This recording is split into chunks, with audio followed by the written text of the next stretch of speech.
बोली वृंदावन बिहारी लाल की जय, आनंद कंद भगवान की जय। पिछले अध्याय में हम लोगों ने सुना कि राजा पृथु ने परमात्मा की आराधना करके उनका साक्षात्कार किया और फिर अपने राजधानी में आकर के अपने प्रवासियों को, कर्मचारियों को सब तरह का उपहार दे करके राजा ने कहा कि हे सज्जनों, आप सबका कल्याण हो, आप लोग मेरी प्रार्थना सुनिए और आप सब जो है परमात्मा की भक्ति में लीन होइए, संत महापुरुषों का दर्शन करिए, उनके साथ मिलजुल के उनके बताए हुए राह पर चलिए और अपने जीवन का कल्याण करिए। इसके बाद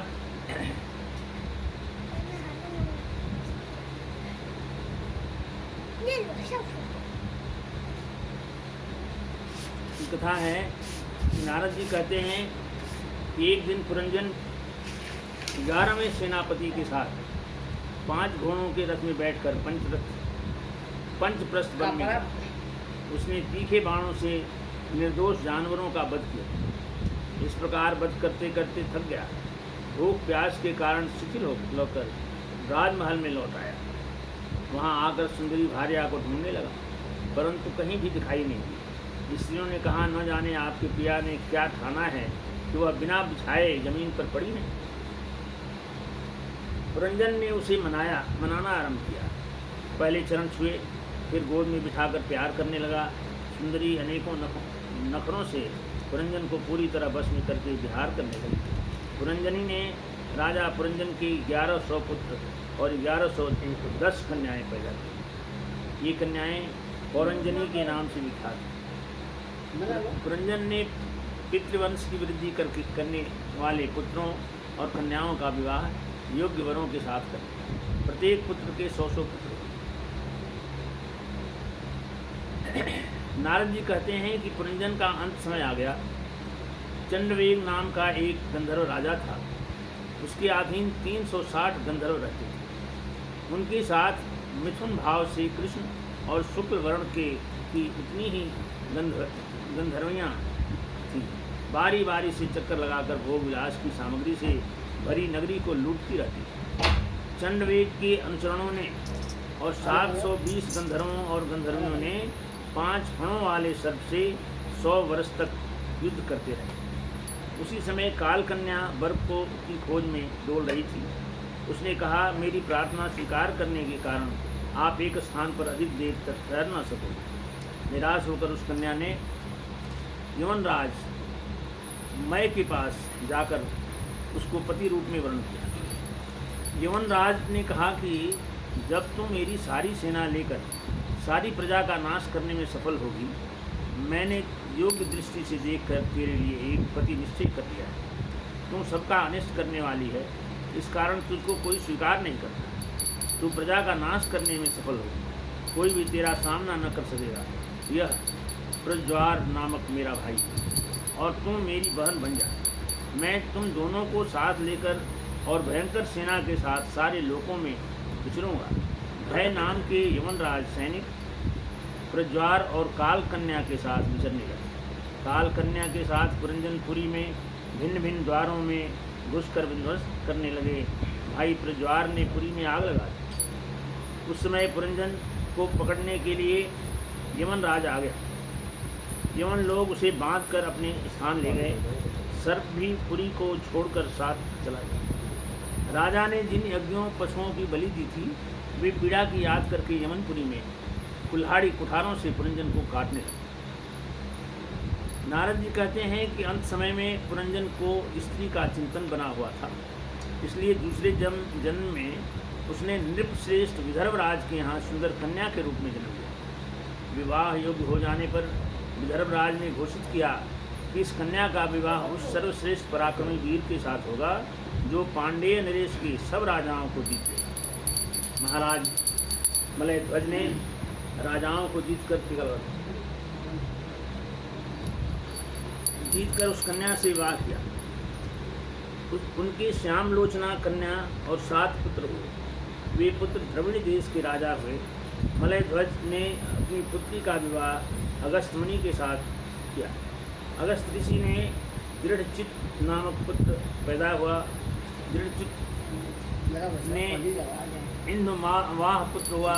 मलय ध्वज पृथ्वी को पुत्रों में बांटकर श्रीहरि की आराधना करने मलय पर्वत पर चले गए। उनके साथ उनकी स्त्री वैदर्भी दी गई। मलय ध्वज मन को बस में करके आत्मा में ब्रह्म भावना से लीन हो गए। उनका अंत समय आने पर उनकी स्त्री चिता बनाकर अपने पति का शव उस पर रखी, अग्नि लगाकर विलाप कर सती होने को तैयार हुई। तब उसी समय उसका पुराना मित्र आत्मज्ञानी ब्राह्मण आया। उसने कहा कि मैं तेरा वही मित्र हूँ जिसके साथ विचरा करती थी। पहले मैं और तुम मानस निवासी हंस थे। विषय भोगों की इच्छा से तुम मुझे छोड़कर चली आई। तुमने एक स्त्री का रचा हुआ स्थान देखा, उसमें 5 बगीचे, 9 दरवाजे, 1 द्वारपाल, 3 परकोटे, 6 वैश्यकुल, 5 बाजार। सुनो, इंद्रियों के 5 विषय बगीचे हैं, 9 इंद्रिय चित्त द्वार हैं, तेज जल अन्न ये 3 परकोटे हैं, मन और 5 ज्ञानेंद्रिया मिलकर 6 वैश्यकुल हैं। भाई हंस उस नगर में स्वामी के फंदे में पड़कर अपना स्वरूप खो बैठे। देखो, न तो तुम विदर्भराज की पुत्री ही हो और न मलय ध्वज तुम्हारा पति ही, जिसने तुम्हें 9 दरवाजों के नगर में कैद किया, और तुम उस पुरंजन की स्त्री भी नहीं हो। यह मेरी फैलाई हुई माया थी। तुम न पुरुष हो न स्त्री हो, हम दोनों हंस हैं। मित्र, मैं ईश्वर हूँ और तुम वही जीव हो। मैं वही हूँ जो प्राचीन वही। मैंने तुम्हें परोक्ष रूप से यह आत्मज्ञान का दिग्दर्शन कराया है, क्योंकि जगतकर्ता जगदीश्वर को परोक्ष ज्ञान ही बहुत प्रिय है। नारद जी ने कहा, नगर का निर्माता जीव है, जो शरीर रूपी पूरी नगर को तैयार कर लेता है। जीव का सखा अज्ञात है। जीव ने 9 दरवाजे, 2 हाथ और 2 पैर वाला मानव देह ही पसंद है। बुद्धि अथवा अविद्या को पुरंजन की स्त्रियाँ समझो। 10 इंद्रियाँ उसके मित्र हैं, इंद्रियों की वृत्तियाँ उसकी सखियाँ हैं। प्राण, अपान, ध्यान, उदान और समान ये 5 वृत्तियों वाला प्राण वायु, नगर की रक्षा करने वाला 5 फन का सर्प। इंद्रियों के नायक मन को 11वां महाबली योद्धा जानना चाहिए। शब्दादि 5 विषयों को ही पांचाल देश समझो। 2 नेत्र गोलोक, 2 नासा छिद्र और 2 कान छिद्र, मुख, लिंग और गुदा, ये सब मिलाकर 9 द्वार समझो। मुंह मुख द्वार है और शरीर ही रथ है। ज्ञानेंद्रिय 5 घोड़े जीते हैं। पुण्य और पाप ही कर्म के 2 पहिए समझो। बुद्धि सारथी, हृदय बैठने का स्थान है। इसमें इंद्रियों की 5 विषय आयुध हैं। 5 कर्मेंद्रियाँ उसकी 5 प्रकार की गतियाँ हैं। जीव रथ पर चढ़कर मिथ्या विषयों की ओर दौड़ता है। 11 इंद्रियाँ उसकी सेना हैं। इंद्रियों के विषयों को ग्रहण करना उसका शिकार करना है। इसके द्वारा काल का ज्ञान होता है। संवत्सर ही चंडवेग नामक गंधर्व राजा है। इसके अधीन 360 दिन गंधर्व हैं, 360 रातियाँ गंधर्व हैं। ये बारी बारी चक्कर लगाते हैं। वृद्धावस्था ही काल कन्या है। संहार करने के लिए वहंत ने स्वीकार कर लिया।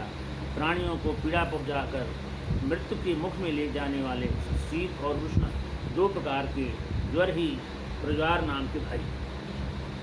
नारद जी ने कहा, मन स्वयं प्रधान लिंग और शरीर की सहायता से मनुष्य कर्म करता है। मरने के बाद भी उसी के साथ रहता है। उसी के अनुसार परलोक में वह फल भोगता है। अतः इस कर्म बंधन से छुटकारा पाने के लिए श्री हरि का भजन करो। नारद जी देश देकर अपने धाम को चले गए। बोली वृंदावन बिहारी लाल की जय।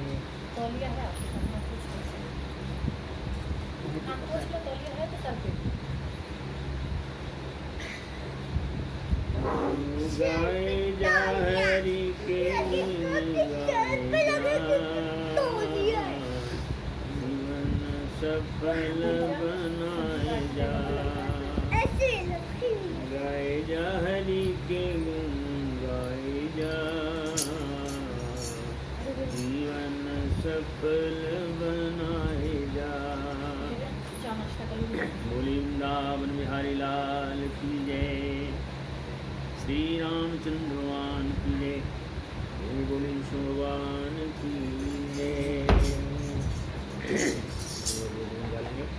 हे प्रभु आनंद दाता ज्ञान हमको दीजिए। हे प्रभु आनंद दाता ज्ञान हमको दीजिए। शीघ्र सारे दुर्गुणों को दूर हमसे कीजिए। सारे दुर्गुणों को दूर हमसे कीजिए। लीजिए हमको शरण में, हम सदाचारी बने।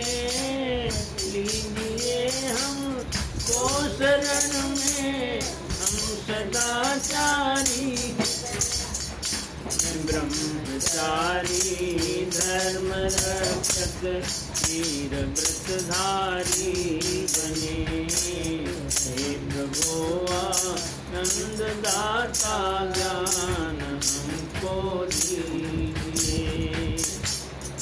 प्रेम से हम गुरुजनों की नित्य ही सेवा करें। सत्य बोले झूठ त्याजे, प्रेम आपस में करें। हे प्रभु आनंद दाता ज्ञान हमको दीजिए। शीघ्र सारे दुर्गुणों को दूर हमसे कीजिए। निंदा किसी की हम किसी से भूल कर भी ना करें। निंदा किसी की हम किसी से भूल कर भी ना करें। धैर्य बुद्धि मन लगा कर ईश गुण गाया करें।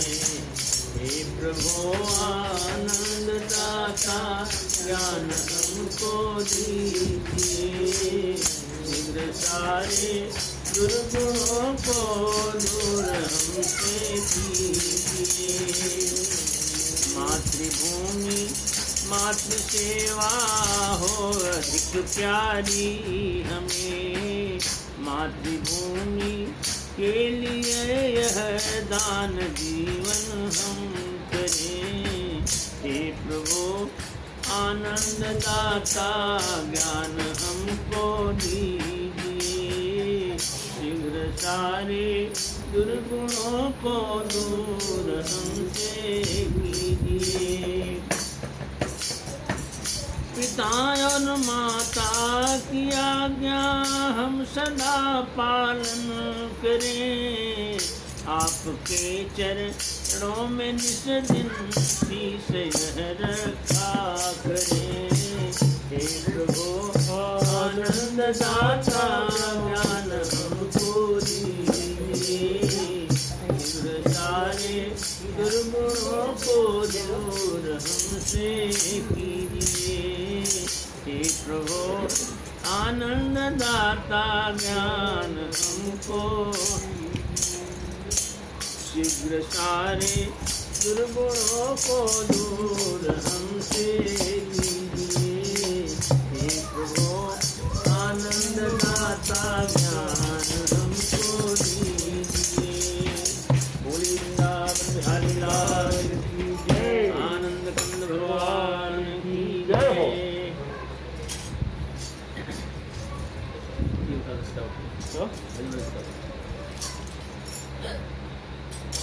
तो नारद जी ने इस शरीर की सारी संरचना का विवरण समझा दिया कि कैसे राजा तुरंजन उस देवी के मोह माया में फंसे और कैसे कैसे वो 9 दरवाज़ों वाले महल में पहुँचे और वहाँ का पालक चालक जो सर्प था, जो सेनापति था, वो उनको कहाँ कहाँ ले गया, कैसे उनका पतन हो। और नारद जी बतलाते हैं कि शरीर इसी तरह से है इनमें 5 इंद्रियाँ, 5 ज्ञान इंद्रियाँ, 5 कर्म इंद्रियाँ और एक मन, ये 11 जो हैं ये शरीर को चलाने के लिए तरह तरह के उद्योग करते हैं और उसको नेक की राह पर और गलत राह पर ले जाते हैं। इसलिए कहते हैं कि संत महापुरुषों का सानिध्य करो, उनकी बातों को सुनो, उनकी आज्ञाओं का पालन करो और जीवन को सुंदर, सुखमय और आनंदमय बनाओ, ताकि ये लोग भी सुधर जाए और परलोक भी सुधर। विष्णु भगवान का वरदान परिचिताओं को मिलता है। मैत्रेय जी कहते हैं कि परिचिताओं ने समुद्र के अंदर खड़े रहकर रुद्र शिव के गीत को के जप रूपी यज्ञ और तपस्या के द्वारा श्री हरि को प्रसन्न किया। पुराण पुरुष श्री नारायण 8 भुजाधारी उनके सामने प्रकट हुए। भगवान ने कहा, तुम्हारा कल्याण हो, तुम्हारी कमनीय कीर्ति समस्त लोकों में फैल गई। तुम्हारे एक विख्यात पुत्र होगा जो गुणों में ब्रह्मा जी से कम नहीं होगा, अपनी संतानों से तीनों लोगों को पूर्ण कर देगा। भगवान ने कहा, प्रचेताओं सुनो, कंडु ऋषि के तपों का नाश के लिए इंद्र ने प्रमलोचा अप्सरा भेजी। ऋषि ने अपनी माया से उस अप्सरा को मोहित कर लिया। ऋषि ने उस प्रमलोचा अप्सरा से कमल नयनी कन्या उत्पन्न की। वह ऋषि को छोड़कर सर्वलोक को चली गई। वृक्षों ने उस कन्या का पालन पोषण किया। भूख से व्याकुल होने पर चंद्रमा ने दयावश उसके मुंह में तर्जनी उंगली दे दी। कुछ दिनों में वह कन्या विवाह योग्य हो गई। भगवान ने प्रचेताओं को उससे शादी करने के लिए कहा। वह तुम्हारे समान धर्म स्वभाव वाली सुंदरी, वह प्रचेताओं की स्त्री होगी, उसका समान अनुराग होगा। तुम लोग मेरी कृपा से 10 लाख वर्षों तक दिव्य भोग भोगे। प्रचेताओं ने कहा कि हम आपसे वर मांगते हैं कि जब जब हम आपकी माया से मोहित हो जाएं, संसार में भ्रमण करते रहें, तब तब जन्म जन्म में आपकी प्रेम भक्ति का संग प्राप्त हो। भगवान ने उन्हें तथास्तु कहकर वरदान दिया, फिर अपने लोक को चले गए। प्रचेताओं ने समुद्र से बाहर निकलकर देखा कि पृथ्वी को वृक्षों ने ढक रखा है। तब उन्होंने प्रचंड वायु और अग्नि छोड़ी, जिससे वृक्ष नष्ट हो गए।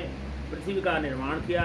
ब्रह्मा जी ने प्राचीन वरही के पुत्रों प्रचेताओं को वह कन्या लाकर उस मारीश नाम की कन्या से उन्होंने विवाह किया। ब्रह्मा जी के पुत्र दक्ष ने अपना पुरुष शरीर त्याग दिया। अंत में उसी कन्या मारीश के गर्भ से दक्ष ने दोबारा जन्म लिया। भगवान की कृपा व प्रेरणा से नवीन प्रजा उत्पन्न हुई। श्री नारद जी के मुख से प्रचेताओं के उपदेश सुन करके सब लोग प्रसन्न हुए। पाप रूपी मल को दूर करने के लिए भगवान चरित्र सुनकर भगवान के चरण कमलों का ही चिंतन करने लगे। अंत में भगवान धाम को प्राप्त हो गए। बोली श्री कृष्ण भगवान की जय। अब पंचम स्कंध है, प्रियव्रत का चरित्र बता रहे हैं। श्री सुखदेव जी कहते हैं कि राजा प्रियव्रत ने श्री नारद जी से आत्मज्ञान का उपदेश पा करके राज्य का भोग किया। ये नारद एक ही जन्म में नहीं, हर युग में हर समय में रहे और ये भगवान के एक तरह से वाहक थे। भगवान की भक्ति का प्रचार करने के लिए उनके एक तरह से पर्सनल सेक्रेटरी थे। जब जहाँ होता था चले जाते थे, समाचार देते थे। अब सबको उद्धार का मार्ग बताते, सबको आगे बढ़ने का रास्ता बताते। तो नारद जी ने आत्मज्ञान का उपदेश दिया इन प्रियव्रत के राजा प्रियव्रत को और राज्य का भोग किया उन्होंने। अंत में इस पृथ्वी को अपने पुत्रों में बांटकर प्रियव्रत भगवान के परम धाम को प्राप्त हुए। अब उनका चित्र सुनिए।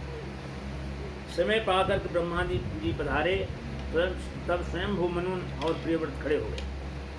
ब्रह्मा जी ने कहा, बेटा तुम्हें अप्रमेय श्री हरि के प्रति किसी प्रकार की दोष दृष्टि नहीं रखनी चाहिए।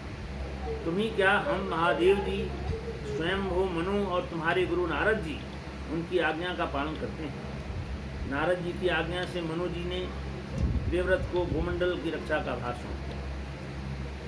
उन्होंने प्रजापति विश्वकर्मा की पुत्री बहिष्मती से विवाह किया। प्रियव्रत ने के बहिष्मती के गर्भ से 10 पुत्र हुए और उर्जस्वती नाम की कन्या भी हुई। पुत्रों के नाम अग्निध, इग्म, जिन्न, यज्ञवाहु, महावीर, हिरण्यरेता, धृतपृष्ठ, सवन, मेधातिथि, वीतिहोत्र और कवि थे। ये नाम अग्नि के भी थे। इनमें कवि, महावीर और सवन नैष्ठिक ब्रह्मचारी थे। महाराज प्रियव्रत की दूसरी स्त्री से उत्तम, तामस और रैवत 3 पुत्र हुए। प्रियव्रत ने रथ पर चढ़कर पृथ्वी को 7 परिक्रमा की। उस रथ के पहिए से जो 7 लीकें बनी, उनसे जम्बू, प्लक्ष, सालमली, कुश, क्रौच, शाक और पुष्कर द्वीप बन गए। महाराज प्रियव्रत ने अपने पुत्रों को एक एक द्वीप का राजा बना दिया। उन्होंने अपनी कन्या उर्जस्वती का विवाह शुक्राचार्य जी से किया, जिसके शुक्र कन्या देवयानी का जन्म हुआ। श्री सुखदेव जी कहते हैं कि पिता प्रियव्रत ने तपस्या करने जाते समय अनिघ्र को जम्बूद्वीप का राजा बना दिया। वह प्रजा का पालन करने लगा। एक बार अनिघ्र जी पितृलोक की कामना से सत्पुत्र प्राप्ति के लिए मंद्राचल पर्वत की घाटी में तपस्या करने लगे। तपस्या में तत्पर होकर ब्रह्मा जी की पूजा करने लगे। तपस्या भंग करने के लिए ब्रह्मा जी ने अपनी सभा की गायिका पुरुचिति अप्सरा को भेजा। वह अग्निघ्र जी के आश्रम के पास रहने लगी।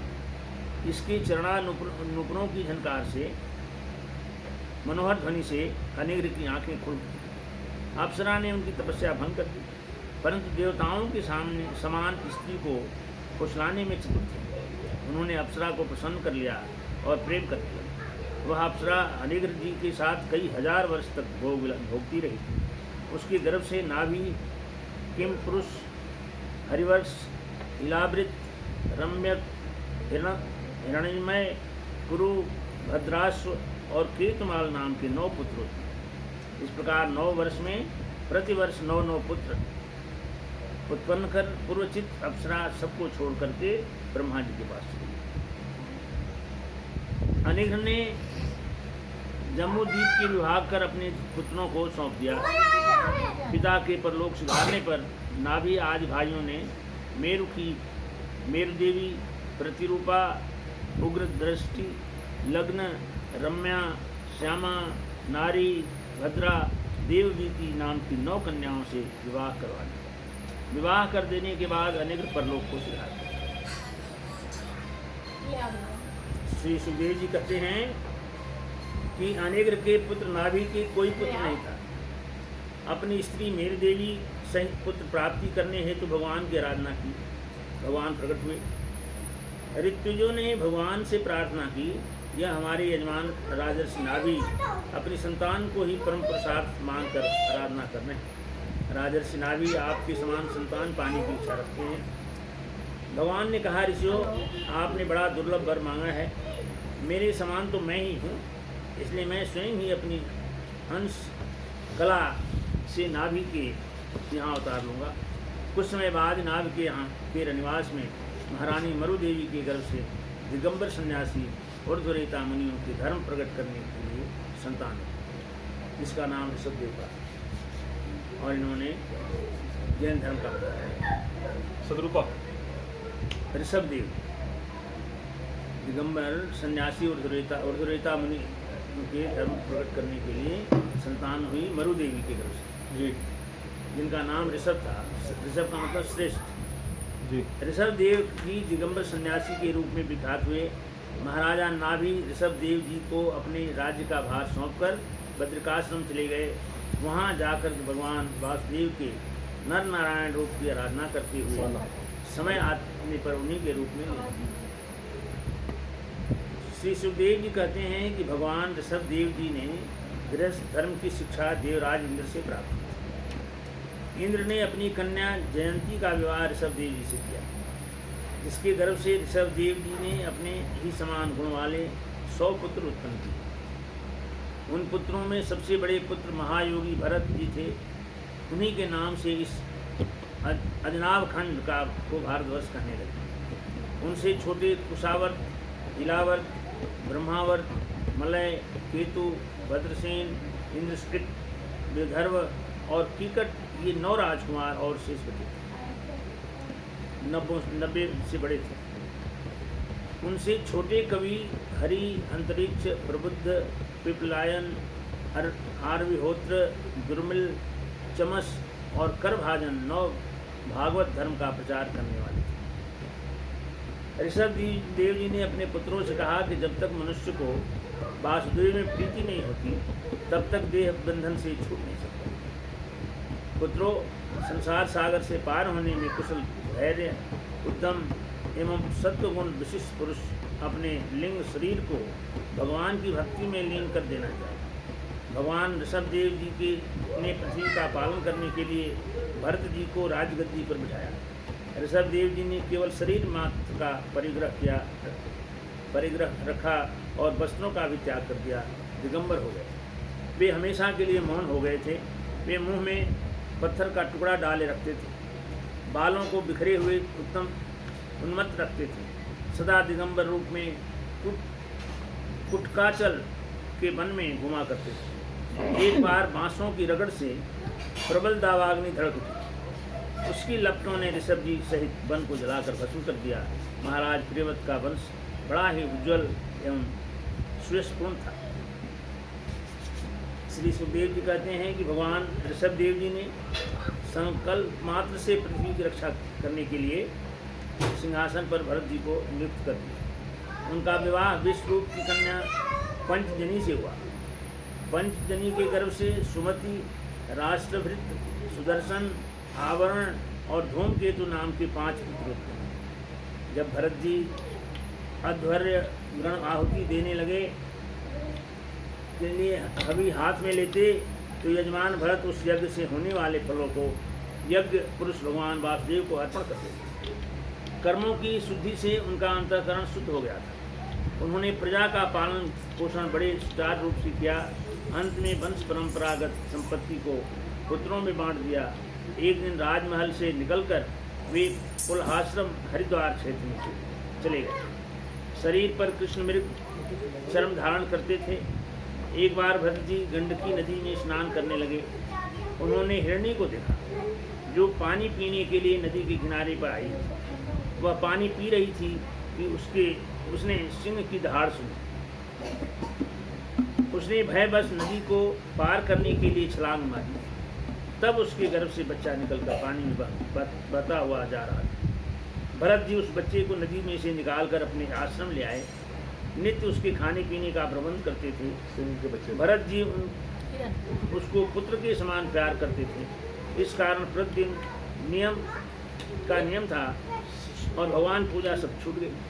अब खाली वो हिरण के बच्चे को पालन पोषण करते रहे, उसी की सेवा करते रहे। दिन भर उसका लाड़ प्यार करने में मस्त रहते थे। एक दिन वह आश्रम से जंगल को चला गया। संध्या तक लौट कर नहीं आया। उस हिरणी के बच्चे से वियोग के बहुत दुर्बल, उसके वियोग हो गया और उससे बड़े दुर्बल हो गए। भरत जी आत्मस्वरूप हो भूलकर अपने योग साधन से भ्रष्ट हो गए। हमेशा उन्हें उस हिरणी के बच्चे का ध्यान बना रहता। अतः अंत समय में भी उन्होंने हिरणी के बच्चे को पुकार कर प्राण त्याग किया। इसीलिए कहते हैं कि जीव जंतु पशु पक्षी पालना नहीं चाहिए। पालने से उनसे प्रेम बढ़ जाता है। आदमी मोह में आ जाता है और जो उसको प्राप्त करना है परमात्मा की भक्ति प्रीति वो छूट जाती है और संसार के उस मोह माया में लग और उसकी गति वही होगा। नहीं छूटता है। उस हिरणी के बच्चे को याद के कारण दूसरे जन्म में मृगी शरीर मिला। मनुष्य छोड़ करके शरीर को वो मृग शरीर में जन्म लिए। उनकी पूर्व जन्म की कथा स्मृति नष्ट नहीं हुई, वो याद था पूरा। इस कारण मेरे बने राजर्षि भरत ने अपनी माता हिरणी को त्याग दिया। जंगलों में अकेला ही घूमता रहा। एक दिन जन्मभूमि कालांजर होता हुआ पुलस्त और पुलह ऋषि के आश्रम में चला गया। वहाँ अपना जीवन का भाग पूरा करता रहा। अंत में अपने शरीर का आधा भाग गंडकी नदी के जल में डुबाए हुए रखकर मृत्यु को पड़ी। उनको पहले जन्म की बातें याद थी, तो उन्होंने अपने आप को परमात्मा में लगाया और उस परमात्मा की भक्ति में लीन रहे, क्योंकि उनको याद आया कि मैं इस भूल से इस शरीर को त्यागा हूँ, परमात्मा की भक्ति से विलग हो गया हूँ।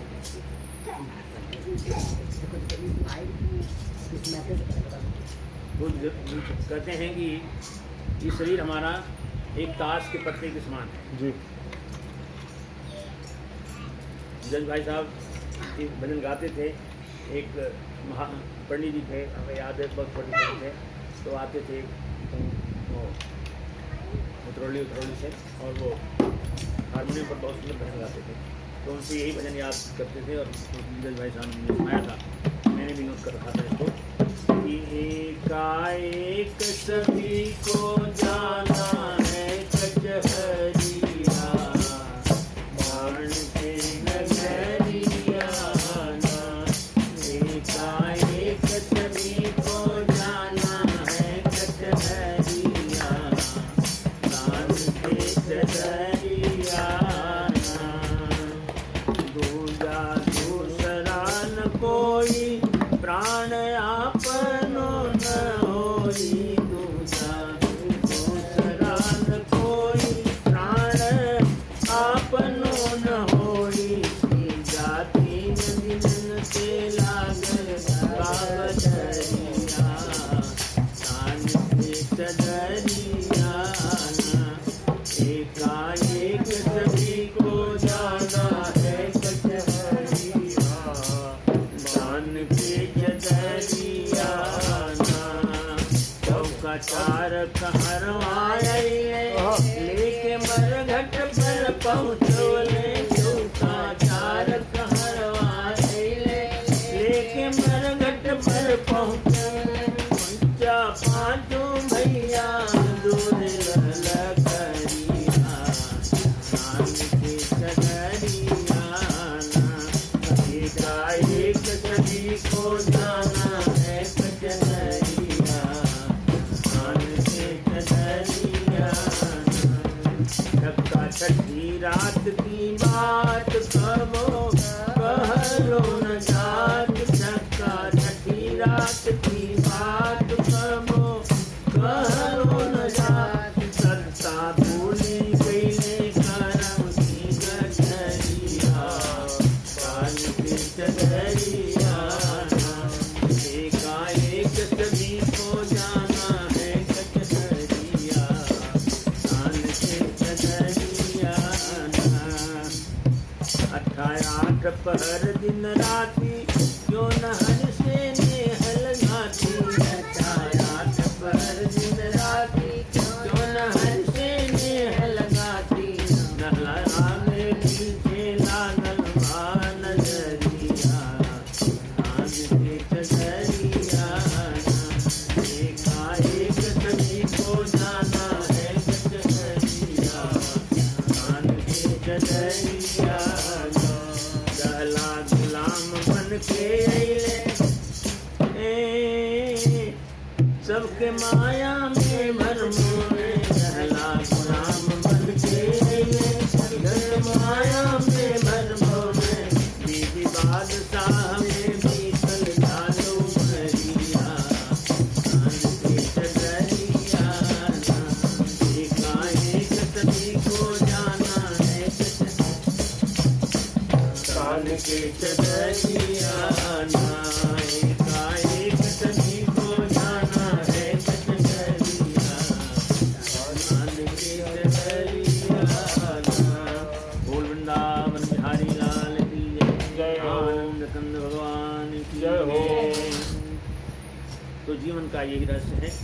भरत जी राजा थे, संयोगवश मृगी के मोह में फंस गए और उनको मृग योनि में जाना पड़ा, लेकिन उनके पुण्य प्रताप से, परमात्मा की कृपा से उनको पूर्व जन्म की याद सदैव बनी रही। इस कारण से वो ऋषियों के आश्रम में जाकर के उनके मधुर वचन सुनते रहे, उनकी जूठन खाते रहे और अंत समय में वो शरीर का त्याग कर दिया। श्री सुखदेव जी कहते हैं कि एक अंगिरस गोत्र के ब्राह्मण थे। बड़ी स्त्री के 9 पुत्र थे। छोटी स्त्री के 1 पुत्र और 1 पुत्री उत्पन्न हुई थी। छोटी स्त्री का पुत्र भरत ही था। मृग शरीर त्याग कर अंतिम जन्म में छोटी स्त्री के गर्भ से भरत जी उत्पन्न हुए। अब भरत जी वहाँ भरत राजा थे और मृग के मोह में फंस करके मृग योनि में गए। फिर उस योनि को छोड़ करके फिर आकर के फिर भरत रूप में उत्पन्न हुए। छोटी स्त्री के गर्भ से भरत जी उत्पन्न हुए। इस पुत्र का नाम संस्कार से भरत ही रखा गया था। बचपन से भी भगवान का नाम हृदय में रखते रहते थे। जब वे बड़े हुए तो दूसरों की दृष्टि में पागल, जिनको जड़ भरत बाद में कहा गया, पागल सा रहने लगे। मूर्ख और बहरे के समान अपने को रखते थे। माता पिता के मर जाने पर भाइयों ने भी भरत जी को पागल समझकर निकाल दिया। बोले भाई निठल्ला बैठा रहते हो, तुम काम करते नहीं, दिन भर खाते रहते हो। और मस्त थे तो खाते पीते तगड़े हो गए थे अच्छे खासे, तो उनको निकाल दिया। भरत जी को सूखा गला सड़ा और अधपचा सा भोजन भाई लोग दिया करते थे। उसको खा पी कर जमीन पर पड़े रहते थे। कभी कभी खेतों में जाकर सो जाया करते थे। एक दिन लुटेरे डाकू लोग भद्रकाली को नरबलि चढ़ाना चाहते थे। भद्रकाली कौन? काली माता को। काली माता को। हाँ, जय मां भद्रकाली। हाँ, तो उनको बलि चढ़ाना चाहते हैं। इस कारण से वो बलि की तलाश में इधर उधर घूम रहे थे। ये मोटे घाटे काटे मिल गए, पकड़ ले गए। अचानक इनके ऊपर निगाह पड़ी। उनको पागल समझ करके ये उठा कर ले गए लोग। भद्रकाली के सामने नीचा सिर कराकर बिठा दिया और जो ही तलवार से इनका सिर काटना चाहा तो ही भद्रकाली प्रत्यक्ष रूप से प्रकट हो गई। हाथ में खड्ग, त्रिशूल, तलवार आदि हथियारों सहित भयंकर रूप धारण किए हुई थी।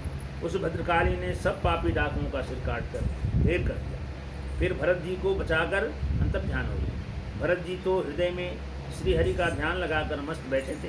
फिर बाद में घूमते फिरते नदी किनारे चले गए। श्री सुखदेव जी कहते हैं कि एक दिन राजा रघुगण पालकी पर चढ़कर कहीं जा रहे थे। चलते चलते वह इक्ष्मती नदी के किनारे पहुंचे। वहाँ उनको एक पालकी के कहार की जरूरत थी। पालकी उठाने वाली कहार की आवश्यकता हुई। कहार की तलाश करते करते हृष्टपुष्ट ब्राह्मण देवता को भरत जी पर निगाह पड़ी।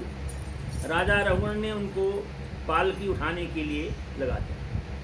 भरत जी आगे देख देख कर पैर रखते थे ताकि कोई जीव जंतु मर न जाए। इसी कारण से पालकी टेढ़ी तिरछी होने लगती थी।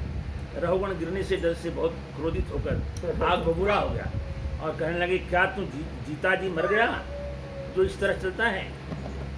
जड़ भरत ने कहा, आपने जो जीने मरने की बात कही सो जितने भी विकारी पदार्थ हैं उन सभी में नियमित रूप से जीने मरने की बातें देखी जाती हैं। अब ज्ञान दिया राजा रघुगण को, भगवान जड़ भरत ने ज्ञान दिया। देखी जाती हैं क्योंकि यह बातें आदि अंत वाली हैं। आदि में जीना और अंत में मरना होता है। तुम राजा हो और मैं प्रजा, फिर भी आपको स्वामित्व का अभिमान है। आप कहो मैं क्या सेवा करूं? राजा रघुगण पालकी से नीचे उतर पड़ा। हाथ जोड़कर बोला, आप कौन हैं? आप दत्तात्रेय या कपिल देव जी तो नहीं हैं। मुझे किसी से डर लगता है, किसी से डर नहीं लगता, परंतु सिर्फ ब्राह्मण कुल के अपमान से डरता हूँ मैं, क्योंकि ब्राह्मण कुल का अपमान करने से ही रावण और कुंभकर्ण का उनकी योनि में जाना पड़ा राजा प्रताप भानु को। ब्राह्मण का अपमान या ब्राह्मण का अहित करके ब्राह्मणों को मांस मदिरा खिलाने के दोष में उनको राक्षसी योनि में जाना पड़ा। ये क्या कहानी है? वो रामायण में जो कथा हम लोग पढ़ते हैं, हाँ। वो वही है कि राजा प्रताप भानु बहुत प्रतापी राजा थे और उन्होंने अपने बाहुबल से आसपास के सभी राजाओं को हरा करके उनको अख्तियार में कर दिया। एक राजा बड़ा टेढ़ा था, वो राज तो हार गया और हार करके वो जाके जंगल में छद्म वेश में साधु का रूप बना करके तपस्या करने लगा। दुर्भाग्यवश या संयोगवश परमात्मा के विधानवश ये राजा प्रताप भानु एक दिन घोड़े पर सवार होकर शिकार करने चले गए। वही राक्षस शुकर का रूप बना करके इनके आगे आगे भागने लगा, क्योंकि वो छद्मवेशी भागने लगा। तो ये राजा उसको खदेड़ते हुए दूर तक चले गए और बहुत दूर घने जंगलों में चले गए। अब वहाँ इनको प्यास लगी, देखा कि कहीं कुछ नहीं है, मैं तो भाग अपने राज्य से बहुत दूर आ गया हूँ, अब क्या करूँ। अब प्यास से जान निकली जा रही है। उसने माया रची, वहीं पर एक कुटी बनाई। प्रताप का जो दुश्मन राजा था, तो उसने एक साधु का रूप बनाकर कुटी बनाई। और ये जब पानी की तलाश में घूमते रहे तो वो तो चुपचाप भाग गया, भाग के जाकर दूसरी तरफ जाकर अपना दूसरा रूप बना के साधु बैठ गया। अब ये जब वहाँ घूमते घूमते पहुँचे तो देखा कि हाँ यार चलो जरा पानी की तलाश में चलता हूँ। वहाँ गए, देखे एक महात्मा बैठे तपस्या में बैठे हैं, तो छद्मवेश में दिख रहा था। आ गए, प्रणाम किया उन्होंने। हाँ कहो बस प्रभु प्यास से मरा जा रहा हूँ। हाँ विश्राम करो, रात बहुत हो गई है, यहाँ विश्राम करो। उनकी सारी बातें बता दी, उन्होंने सारा भविष्यवाणी कर दिया कि तुम राजा प्रताप भानु हो, बड़े प्रतापी हो, तुम बहुत सारे राजाओं को हरा करके उनका राज्य हड़प लिए हो। और तुम तो बोले प्रभु मेरी एक ही कामना है, मैं चक्रवर्ती राजा बनना चाहता हूँ, पूरे संसार में एक छत्र मेरा राज हो और कोई मुझे हरा न सके। राजा मांगे ब्राह्मण। हाँ राजा मांगे उस कपटी ब्राह्मण, और कपटी ब्राह्मण तो चाहता था। बोले बेटा इसके लिए थोड़ी तपस्या करनी पड़ेगी, और बड़े प्रभु आप समर्थ हैं, आप जो चाहे कर सकते हैं। बहुत सारी बातें उसने अनहोनी बता दी, कोई समझे कि बहुत त्रिकाल दर्शनी है, सब जानते हैं। तो उन्होंने कहा कि एक तरीका है, अब तुम रात बहुत हो गई, सो जाओ और मैं योग माया से तुमको तुम्हारी नगरी पहुँचा दूँ। माता से बहुत दूर चले आए। और उसका एक और जो राजा बहुत सारे राजाओं को हरा दिया था, तो वो भी उधर ही कहीं आस पास रहता था। इन दोनों का आपस में तालमेल था। उसने कहा भाई देखो फंस गया है, और वो छद्मवेश बना करके आ गया। और उन सबों के पास विद्याएं ऐसी थी कि वो रूप बदल लेते थे, कहीं से कहीं चले जाते थे, इस तरह की बात विद्या थी। तो वो राजा प्रताप भानु को उसने कहा कि तुम एक यज्ञ करो और 1 लाख ब्राह्मणों को भोजन कराओ। अगर ब्राह्मण प्रसन्न हो जाएंगे और तुम्हें आशीर्वाद दे देंगे तो तुम्हें इस संसार में कोई हराने वाला नहीं, क्योंकि ब्राह्मण के आशीर्वाद से परमात्मा भी प्रसन्न होता है, परमात्मा मनोरथ पूरा करता है। लेकिन अगर वो कुपित हो गए तुम्हारा विनाश हो जाएगा। तो ये तो विनाश चाहते ही थे। और ये राजा बहुत प्रसन्न हुए कि चलो ऋषि बहुत बढ़िया मिल गए हमको, महात्मा हमारी सब मनोरथ पूरा कर देंगे। तो उन्होंने कहा कि ऐसा है कि आज के 7वें दिन अभी तुम आराम से जलपान करो, भोजन करो, सो जाओ, मैं तुम्हें तुम्हारी नगरी को पहुँचा दूँगा। और आज के 7वें दिन मैं खुद तुम्हारे पुरोहित के रूप में आऊँगा और मैं भोजन बनाऊँगा, और तुम ब्राह्मणों को निमंत्रण दे दो सबको। 1 लाख ब्राह्मणों का निमंत्रण हो गया आज सब जगह। अब वो छद्मवेश में जो दूसरा था राजा, वो उसको बोला कि तुम इसको रात रात में इसकी नगरी पहुंचा दो। तो वो ऐसी मोह माया जाला कि उसका घोड़ा सहित उसको नगर में पहुँचा के उसको रानी के यहाँ ले जाकर सुला दिया और घोड़ा को घुड़साल में बांध दिया। और जो इसका पुरोहित था राजा प्रताप भानु का, उस पुरोहित को चुरा के ले गया आपने और ले जाके उसको अपने कमरे वहाँ बंद कर दिया, कोठरी जंगल में। और 7वें दिन फिर वो राजा से ये प्रण करा लिया था कि ये बात किसी से कहना मत, और अगर तुमने किसी को कह दिया तो तुम्हारा व्रत नष्ट हो जाएगा और तुम असफल हो जाओगे। इसलिए जो है इसको मैं और तुम बस 2 ही जानो, तीसरे कोई जाए। मैं आऊँगा ऐसे ऐसे वेश में, मैं भोजन बनाऊँगा, तुम सबको आमंत्रित करना, तुम अपने हाथ से सबको कर सो। और वो राजा जो छद्मवेश में साधु बना था, वो वहाँ गया, रसोइया के रूप में उनका भोजन बनाया। सब तरह की मायावी थे ही, तरह तरह के व्यंजन तैयार हो गए, लाखों लोग खाने के लिए सब तरह के पकवान पक गए। बाद में इसने गऊ का मांस जो है उनमें डाल दिया,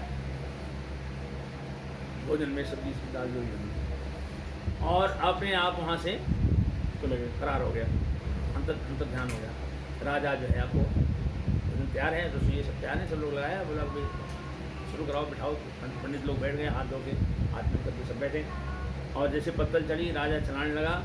आकाशवाणी भी उसी ने की दूसरे रूप में आकर के, राजा ब्राह्मण देवता ये इस में ब्राह्मण का मांस मिला हुआ है भोजन में, आप लोग ये ऐसे उनको खा रहे हैं, इसको खाएंगे तो आप लोगों का धर्म नष्ट हो जाएगा, विनाश हो जाएगा। अब सारे ब्राह्मण क्रुद्ध हो गए, नाराज हो गए, नाराज होकर के श्राप दिया कि जाओ तुम्हारा वंश राक्षस हो जाएगा। और राजा बुला गया, बोला मैं किस काम किस उद्देश्य से ये सब योजना ठानी और मैं ऐसे ऐसे गलती हो गया, बड़ा दुखी हुआ। तो दौड़ के गया, रसोइया को देखा, कुछ है नहीं, भोजन प्रसाद कुछ नहीं, खाना भी नहीं, कुछ सब गायब हो गया, माया रुकता था, तब खाना भी गायब, रसोइया गायब, सब गायब। तब ब्राह्मणों को समझ में आई कि राजा आप ठगे गए हैं, इस अपराध से, इस श्राप से तो आप नहीं बच सकते, राक्षस योनि में जाना पड़ेगा आपको। लेकिन हम आशीर्वाद देते हैं कि आप बहुत बड़े प्रतापी होंगे, परमात्मा की आराधना करके आप में बहुत शक्ति आ जाएगी और आप परमात्मा के हाथों से ही आप तो वो ब्राह्मण के श्राप से इनको राक्षस योनि में जाना पड़ा। और रावण वही हुए, रावण ज्ञानी थे, विद्वान थे, पराक्रमी थे, सब चीज़ें थी, लेकिन वो ब्राह्मणों के श्राप से उनको अधोगति प्राप्त हुई। लेकिन परमात्मा ने उनको वचन दे रखा था, साधुओं ने, तुम्हारी गति परमात्मा के हाथ से होगी। तो परमात्मा को इंद्रा छोड़ करके लंका जा करके उनका उद्धार करना पड़ा और उनको अपनी गति दी। तो इस तरह से कहते हैं कि जड़ भरत जी राजा रघुगण को ज्ञान दे रहे थे। राजा रघुगण को सुना, एक रूमाल रखो, हाँ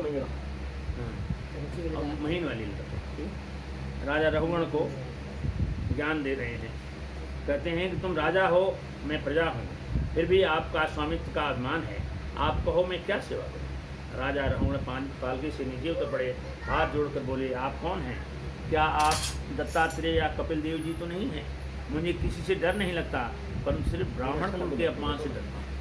तो ब्राह्मण कुल के अपमान से इसलिए कोई भी दरवाजे पर आए और ब्राह्मण का रूप बनाकर आए, आप कुछ दे नहीं सकते, तो उसका निरादर मत करिए, प्रणाम करिए।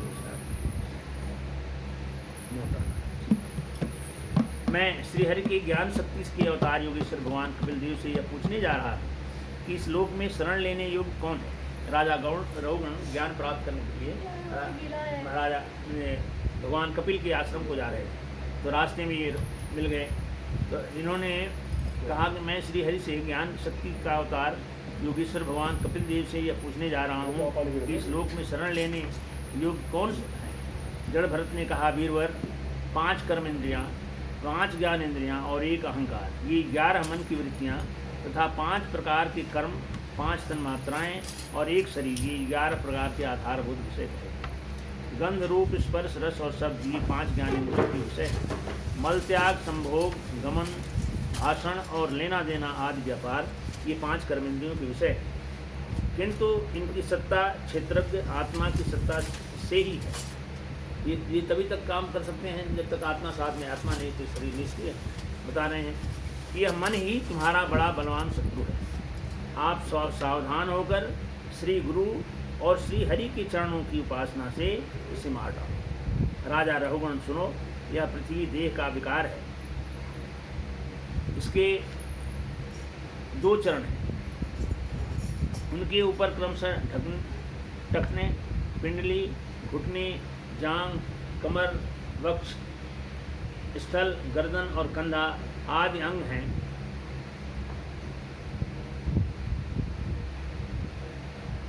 कंधों पर लकड़ी की पालकी रखी है और उसमें 100 वीरराज नामक एक पार्थिव विकार ही है।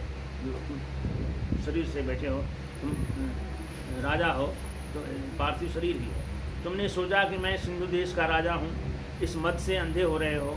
तुमने दीन दुखियों कहारों को बेकार में पकड़कर पालकी में जोत रखा है। सुनो, मैं पूर्व जन्म में भरत नाम का राजा था। मैं भगवान की आराधना में लगा रहता था। एक मृग में आसक्ति हो अपनी पूरी कहानी बता रहे हैं पहले जन्म की, कि मैं मृग में आसक्ति हो जाने के कारण अगले जन्म में मुझे मृग बनना पड़ा। किंतु भगवान श्री कृष्ण की आराधना के प्रभाव से और भगवान श्री कृष्ण की कृपा से मृग योनि छूट गई और मनुष्य कुल में जन्म लिया। परंतु पूर्वजन्म की स्मृति बनी रही। इसी से मैं जन संसर्ग से डरता हूँ, अकेले रहता हूँ, गुप्त रूप से विचरता रहता हूँ। सारांश यह है कि सत्संग द्वारा मनुष्य को इस लोक में मोह बंधन को काट डालना चाहिए। श्री हरि की लीलाओं का कथन और श्रवण से संसार मार्ग को पार करके भगवान की प्राप्ति कर लेना चाहिए। श्री सुखदेव जी कहते हैं, रहुगण को जड़ भरत ने समझाया कि यह सोचो कि जीव समूह सुख रूपी धन में आसक्त हो देश देशांतर में घूम फिर कर व्यापार करने वाले व्यापारियों के समान। इसकी दृष्टि सात्विक, राजस, तामस भेद से नाना प्रकार के कर्मों पर जाती है। वह संसार रूप जंगल में पहुंच जाता है। जंगल में 6 डाकू हैं। ये लुटेरे बलात्कार से माल लूट लेते हैं। प्यास से व्याकुल होकर मृग तृष्णा की ओर दौड़ पड़ता है। कभी दावानल में घुस जाकर अग्नि से झुलस जाता है। वह वाणिक समुदाय वन में इधर उधर घूमता रहता है। कभी गंधर्व नगर में पहुंचकर दुख भूलकर खुशी मनाने लगता है।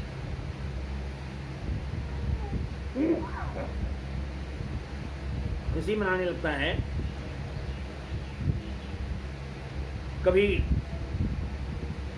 अजगर सर्प का ग्रास बनकर मुर्दे के समान पड़ा रहता है।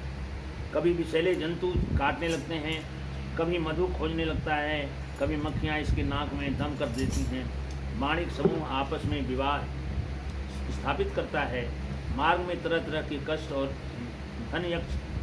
धनक्षय भोगते भोगते मृतक समान हो जाता है।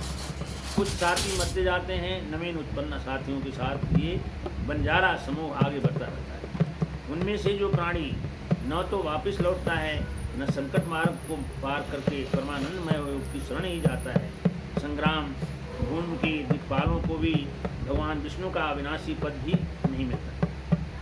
इस भवाटवी में भटकने वाला बंजारा का दल कभी लता की डालियों का आश्रय लेता है। उस पर रहने वाली मधुर भावी पक्षियों के मोह में फंस जाता है। कभी सिंहों से भय पाकर बगुला कंक गिद्धों की से प्रीत करता है। भटकते भटकते अंत तक अपने परम प्रसाद का पता नहीं लगा पाता। हे रहुगण, आप भी इसी मार्ग में भटक रहे हो। अब आप प्रजा को दंड देने का कार्य छोड़ करके प्रजा के प्रेमी बन जाओ। भगवान की भक्ति से संसार रूपी दलदल से पार हो जाओ। राजा रघुवंश ने कहा कि आपके चरण कमलों की रज का सेवन करने से सारे पाप नष्ट हो गए हैं। आपके सत्संग से ही अज्ञान नष्ट हो गया है। मेरा नमस्कार है। राजर्षि महात्मा, भरत के मार्ग का कोई अन्य राजा मन से भी अनुसरण नहीं कर सकता जैसा रघुवंश ने किया। भरत जी ने श्री हरि के में अनुरक्त होकर स्त्री, पुत्र, मित्र और राज्य आदि को युवावस्था में ही त्याग दिया था। उन्होंने लक्ष्मी जी की भी लेश मात्र इच्छा नहीं की। अपना चित्त भगवान की भक्ति और चरण कमलों में अर्पण कर दिया था। राजर्षि भरत ने के पवित्र गुण और कर्मों का भक्तिजन प्रशंसा करते हैं। श्री सुखदेव जी कहते हैं कि भरत जी का पुत्र सुमति था। उसने ऋषभ देव जी के मार्ग का अनुसरण किया। भरत जी की दूसरी स्त्री वृद्धसेना से देवताजित पुत्र हुआ। देवताजित की स्त्री असुरी के गर्भ से देवयुद्ध पुत्र हुआ। देवयुद्ध की स्त्री धेनुमति से परमेष्टि पुत्र उत्पन्न हुआ। परमेष्टि की स्त्री स्वर्चला से प्रतीह पुत्र उत्पन्न हुआ। प्रतीह की स्त्री स्वर्चला से प्रतिहर्ता प्रस्तोता उद्गता पुत्र हुए। प्रतिहर्ता की स्त्री स्तुति से अज और भूमा 2 पुत्र हुए। भूमा की ऋषिकुल्या से प्रस्ताव और प्रस्ताव की स्त्री नियुक्ता से विभु उत्पन्न हुआ। विभु की स्त्री मति से पृथुसेन हुआ। पृथुसेन की स्त्री आकुति से नक्त और नक्त की स्त्री दूति से उदार कीर्ति राजर्षि प्रवय का जन्म हुआ। ये भगवान विष्णु के अंश हैं। महाराज गय प्रजा का पालन पोषण लाड़ प्यार से करते थे। उन्होंने कई तरह से यज्ञों का अनुष्ठान किया। उनकी यज्ञ में बहुत सोमपान करने से इंद्र उन्मत्त हो गया। निश्चल भक्ति भाव से समर्पित किए हुए यज्ञ फल का भगवान यज्ञ पुरुष ने साक्षात प्रकट होकर कर दी। महाराज गए की स्त्री जयंती के गर्भ से चित्ररथ, सुगति और अवरोध पुत्र हुए। चित्ररथ की स्त्री पूर्णा से सम्राट का जन्म हुआ। सम्राट की स्त्री उत्कला से मरीचि और मरीचि से बिंदुमती की बिंदुमती से बिंदुमन, बिंदुमन की स्त्री श्रद्धा से मधु, मधु से सुमना और सुमना से वीरव्रत और वीरव्रत से भोजा के मंथु और प्रमंथु के 2 पुत्र हुए। ये सृष्टि ऐसे बड़ी है कि बताने का अर्थ यही है कि शुरुआत तो हुई मनुष्य कृपा से, लेकिन इस तरह से उनकी पुत्र और कन्याएं होती गईं। संसार 1 से 100 पुत्र, 1000 2 10 20 होते गए और ये संसार बढ़ता गया। मैथुनी सृष्टि शुरू यहीं से ना? हाँ, शुरुआत मनु के साथ, मनु कृपा से ये कहते हैं जिसको मैथुनी सृष्टि, हाँ। वो मनुष्य कृपा सृष्टि। इसके पहले जो सृष्टि थी भगवान ने जिनको उत्पन्न किया, सब उत्पन्न होते ही वो न भूख लगती थी, न प्यास लगती थी, न कोई लालच था, झंझट ही नहीं था, कोई झंझट नहीं था। वो पैदा हुए भगवान की भक्ति में लग जाते थे लोग और संसार से अपना परमात्मा में लीन हो जाते थे। परमात्मा ने देखा कि ये सृष्टि तो चलेगी नहीं, क्योंकि परमात्मा एक था। उसने कहा, मन में इच्छा हुई कि एक को हम बहुत हो जाऊं। बहुत होने लगे तो माया का विसर्जन किया। तरह तरह जीव जंतु पैदा किए, वृक्ष लताएँ पैदा की, द्वेष ईर्षा पैदा कर दिए, दुख सुख पैदा हो गया और आपसी प्रेम धीरे धीरे घटता चला गया। जिन पर उनकी कृपा थी वो परमात्मा की भक्ति में लगे, परमात्मा तत्व को प्राप्त किया, उन्होंने अपना जीवन सुधारा और मुक्ति को प्राप्त किया।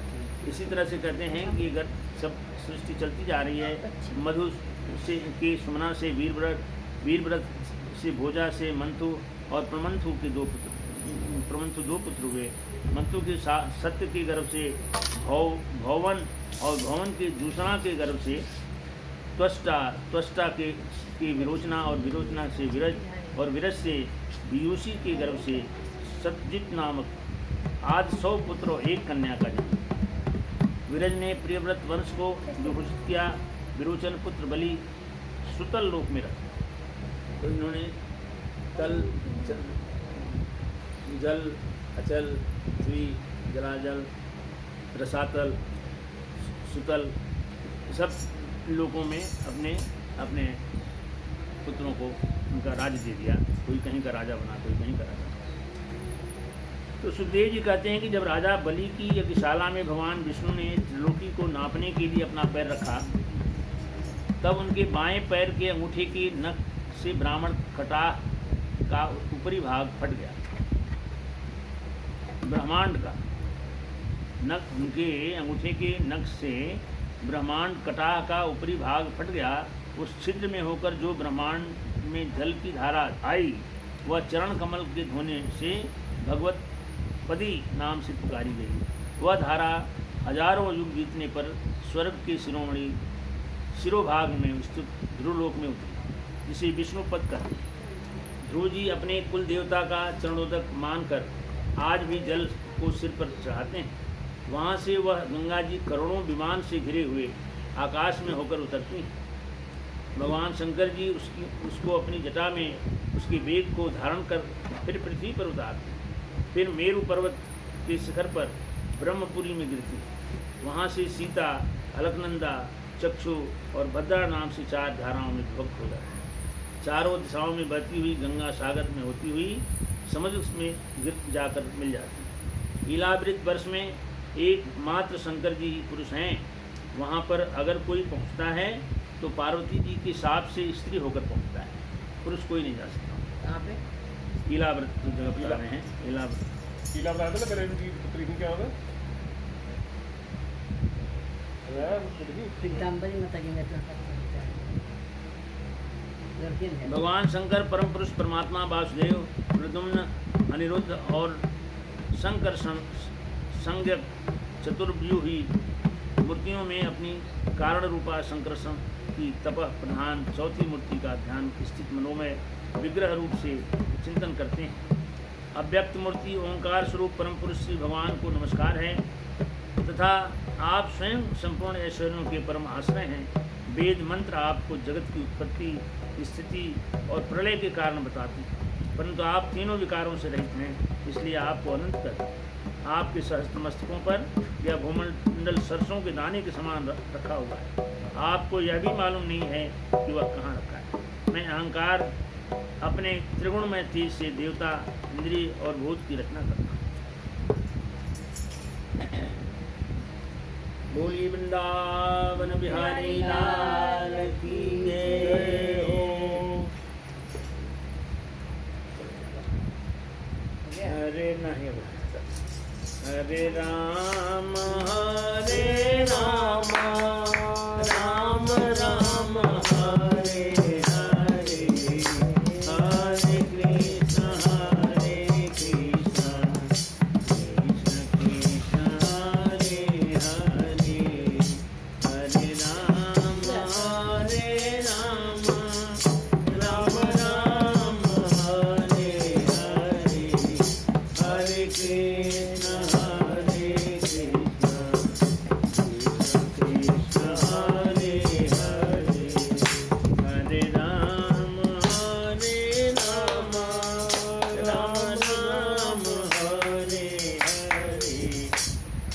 कृष्ण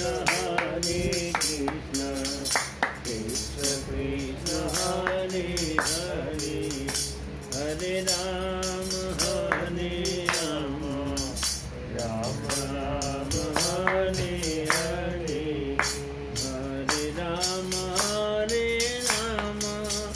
राम राम हरे हरे, हरे कृष्ण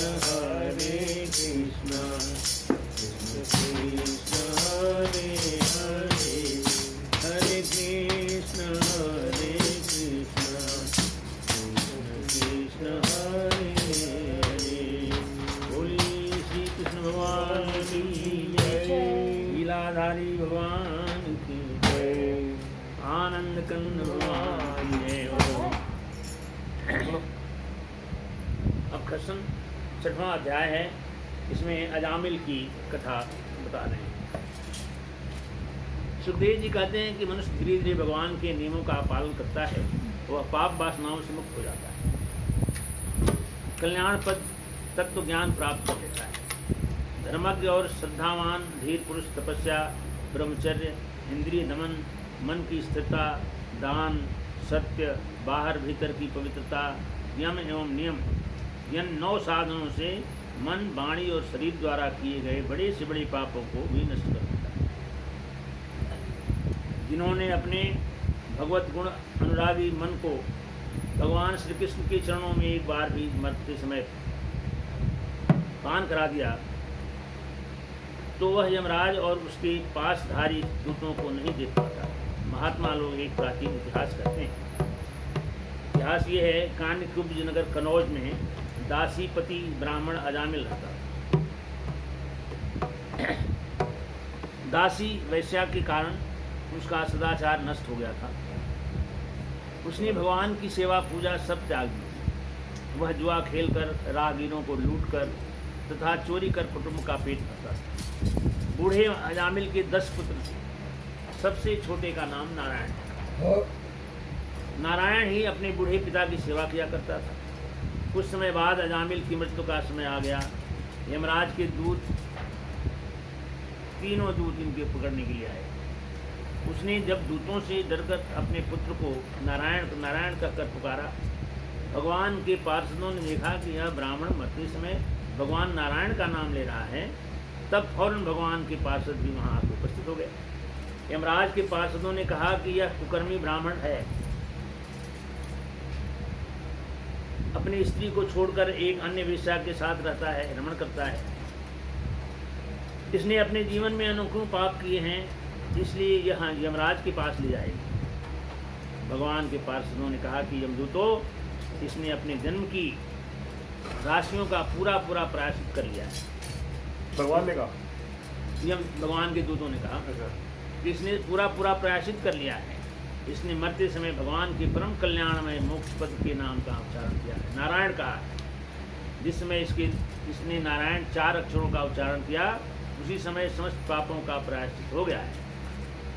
अंत समय भगवान नारायण का नाम उच्चारण करने से ही हर एक के पास पाप नष्ट हो जाते हैं और मोक्ष प्राप्त कर लेते हैं। इसलिए हे यमदूतों, आप अजामिल को नहीं ले जा सकते, क्योंकि इसने मरते समय भगवान के नाम नारायण का उच्चारण किया।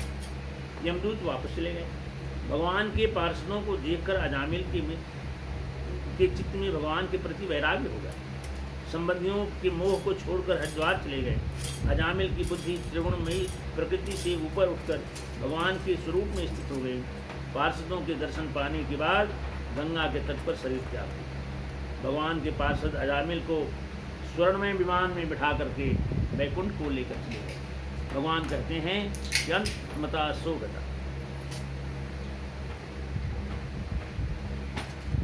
बोली श्री नारायण भगवान की जय। हम लोग नारायण नारायण बोले। श्रीमन नारायण नारायण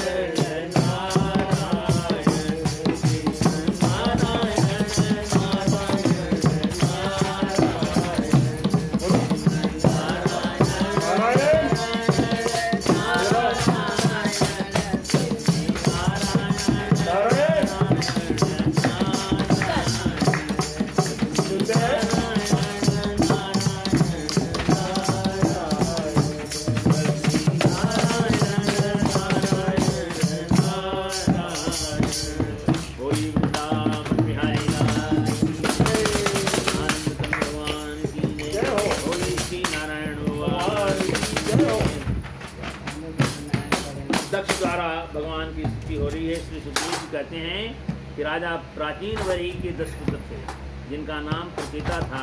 उन्होंने तपस्या करने के लिए समुद्र में प्रवेश किया था। ये कथा पहले की आ गई है। समुद्र से बाहर आकर वृक्षों से ढकी हुई पृथ्वी को देखा, तब वृक्षों को जलाना शुरू किया।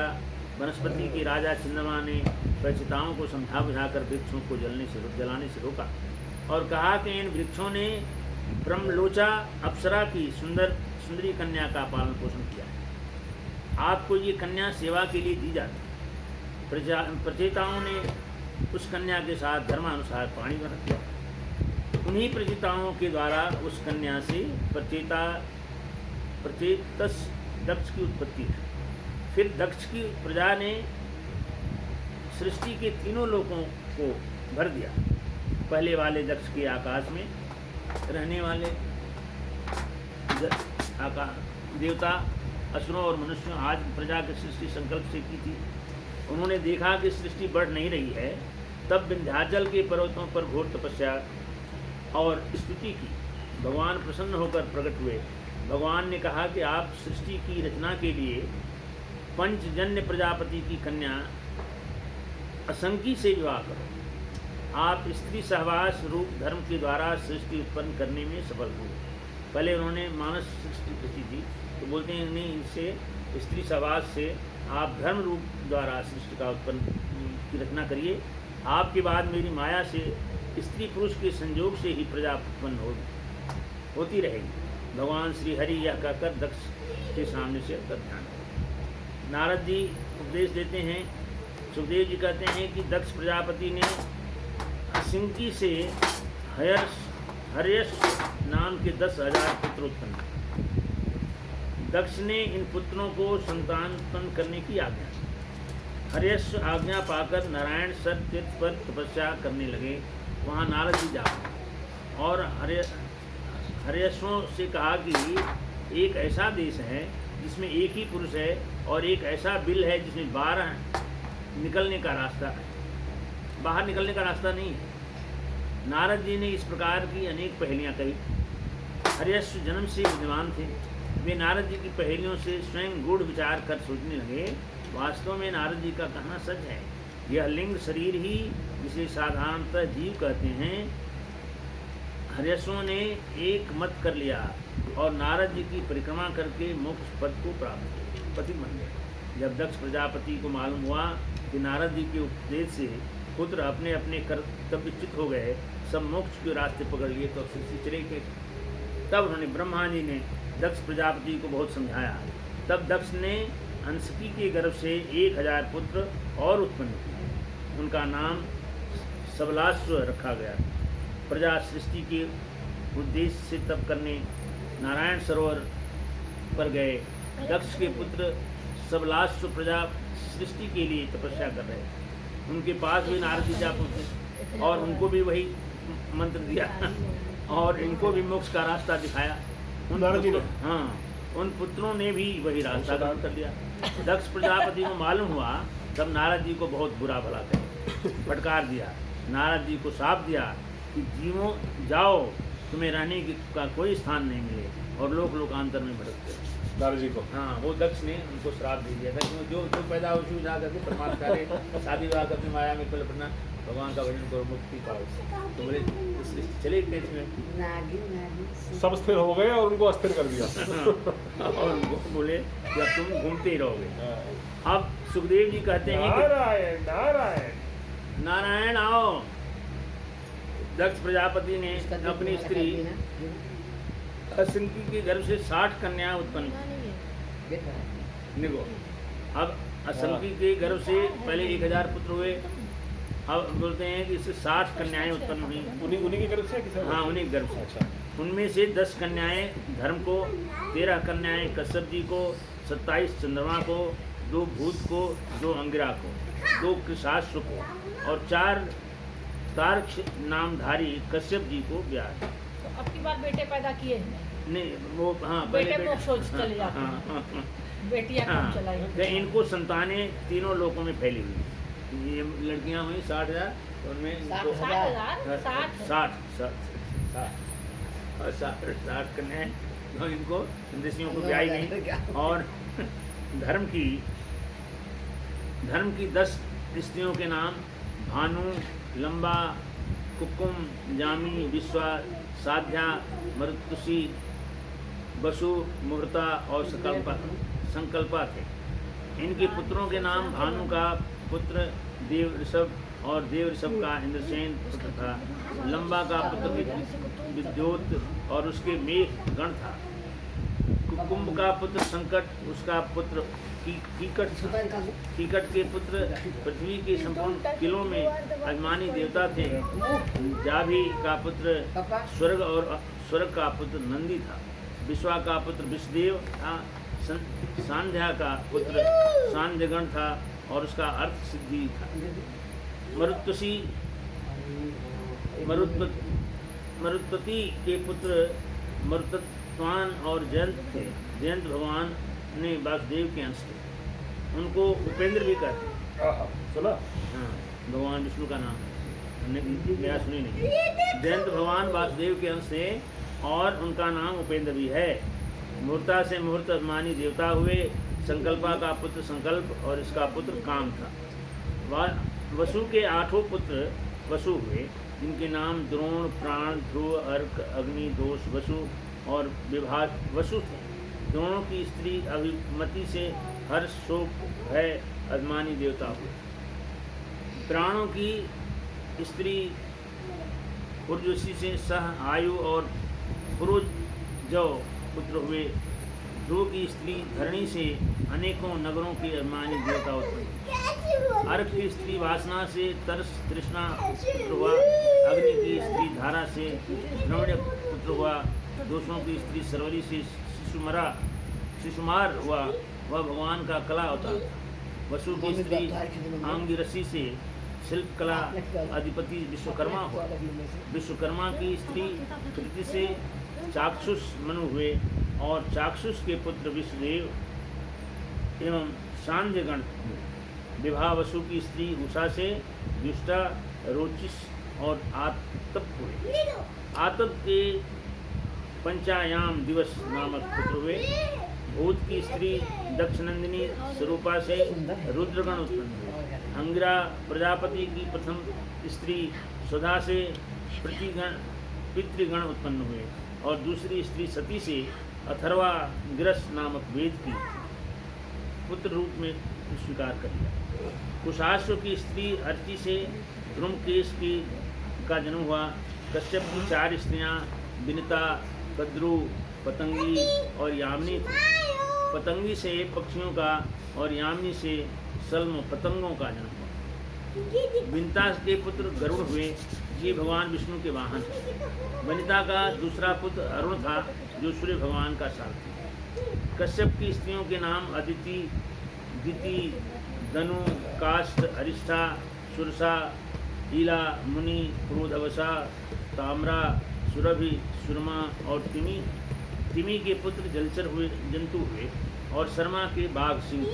देखो ये सब उत्पत्ति जो हुई सृष्टि की नारायण से, ये जंगली जीव बने, जंगली जानवर बने, वृक्ष लताएँ बनी, तो ये सब सृष्टि इन लोगों से। सुरभि, सुरमा और तिमी है। तिमी के पुत्र जलचर जंतु और शर्मा के बाघ सिंह थे। सुरभि के पुत्र भैंस, गाय तथा 2 खुर वाले पशु थे।